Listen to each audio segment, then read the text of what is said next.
Episode 5, Future Living. This episode brought to you by BEGUILE brand clean petroleum products. Are you down with CPP? Well, they are. What does the future hold for Tim and Erica? Great question.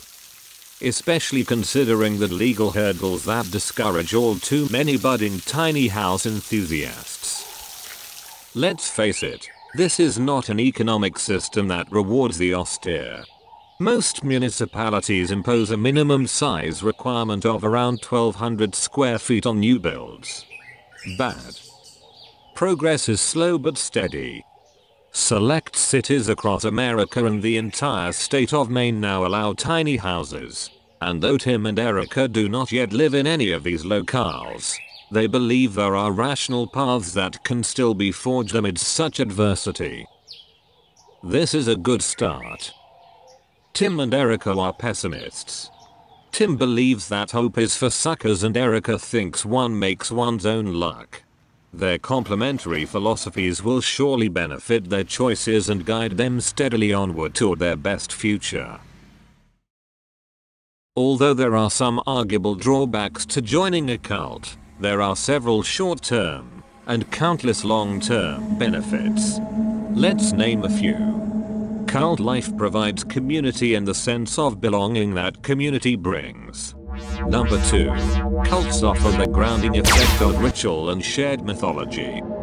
An undisputed third possible benefit to joining a cult is the certainty of purpose and duty that comes with strong leadership. This is just a few. I can think of more if not for the pressure of this looming deadline. And although many cults have ended with poisoned Kool-Aid type events, let's not just take everything that cult detractors say at face value. I, Daniel T. Narrator, am not personally ready to drink their particular Kool-Aid just yet. Beyond that, one might consider an isolationist approach to life. Consider a lifestyle of solitary homesteading like Karen and Jake of who supplement their subsistence lifestyle with the transport of but are otherwise really nice law-abiding people with parents and siblings and a dog who likes them. If you're young, lost sociopath struggling to find a place to fit in, or are otherwise just very shy but ballsy, this might be the lifestyle for you. No judgment or anything, but our little family is not particularly interested in this approach. Still, another option could be to form with like-minded people a worker-owned land cooperative where members could collaborate on creating affordable tiny houses and on helping others to build their own homes. Industry within the community would be cooperative and participatory.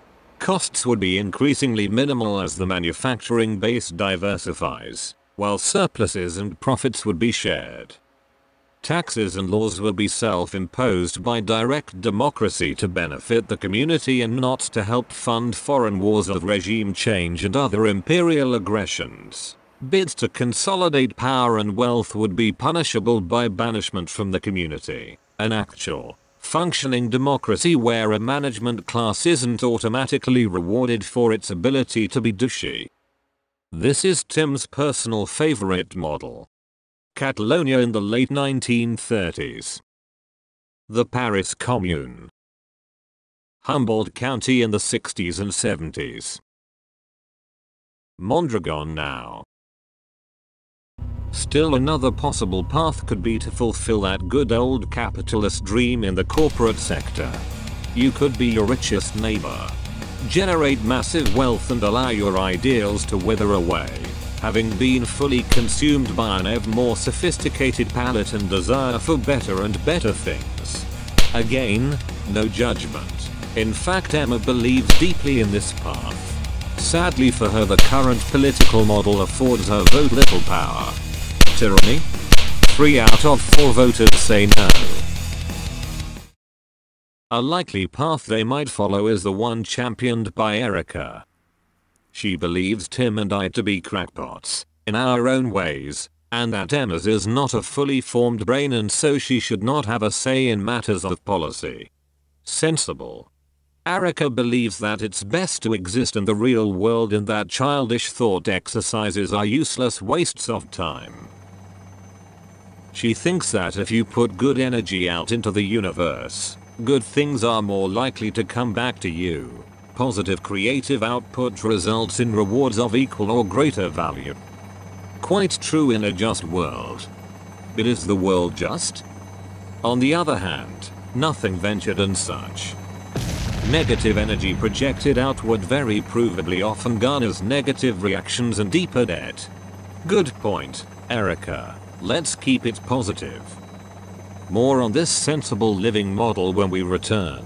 And I'll be surprising us all by doing something completely unexpected in a segment called Self-Serving Guerrilla Tactics, where I'll reveal the winning future life model that Tim and Erica will be compelled to adopt or else. Tension. Suspense. Come back to TED T-Bot T-How, but first please ingest this important commercial message.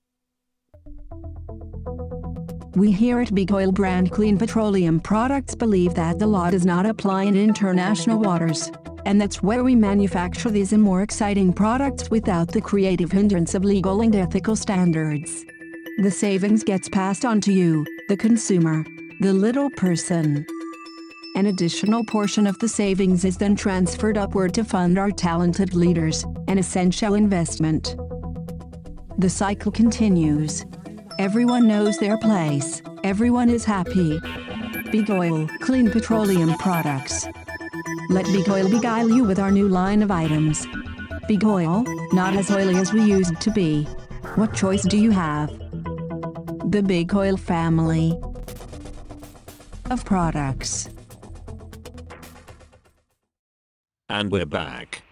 Let's now explore Erica's personal vision of a tiny house future before we reveal recent developments from upstairs in our now regular segment called More Bad News. But first, a quick recap. 4 paths have been proposed. Tim's completely unreasonable utopian vision of living in a just society. Emma's advocacy of short-term profits and instant gratification in the corporate sector. Erica's silly call for adapting to reality, and the crowd favorite, Tim and Erica join a cult. But we haven't yet discussed Erica's vision in depth, so, to be fair, let's explore further before we decide. If Erica had her way, they would continually advance their sustainable practices in service of their goals of increased self-reliance in food production with a devoted and participatory connection to her community. Whatever. And now, sadly, another edition of the wildly popular segment, More Bad News, sponsored by Eagle Burger.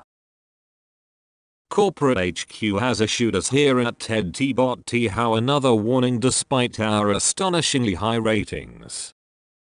This is a completely different kind of warning. A warning like we've never seen.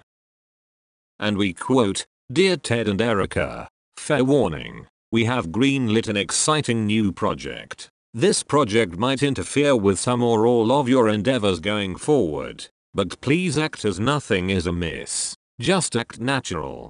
And welcome to the newest member of our family of shows, Sun Tzu's Last Show Standing, the television program that uses classic adversarial teachings to destroy its competition, you and the other shows on our network. In any event, we hope all is well with the family. How are the kids? Great. Well, we'd better get back to it. Best, Board of Director, Incorporated." And now a surprise twist no one saw coming. After much deliberation during the commercial break, we at TED T-Bot T-How have voted. The results were originally contested, but, as the bylaws I wrote dictate, I've assumed the responsibility to interpret the vote. After much introspection and careful consideration, I've decided that only cult life can provide us with the certainty and security we all crave. And the search for a reputable cult begins. So cults of the Americas, temperate climates preferred, tempt us like it's Pledge Week. And that's all the time we've been allotted for this episode. Tune into Ted T-Bot T-How next week for the first of our 2 or 3 part expose on window making. Goodbye.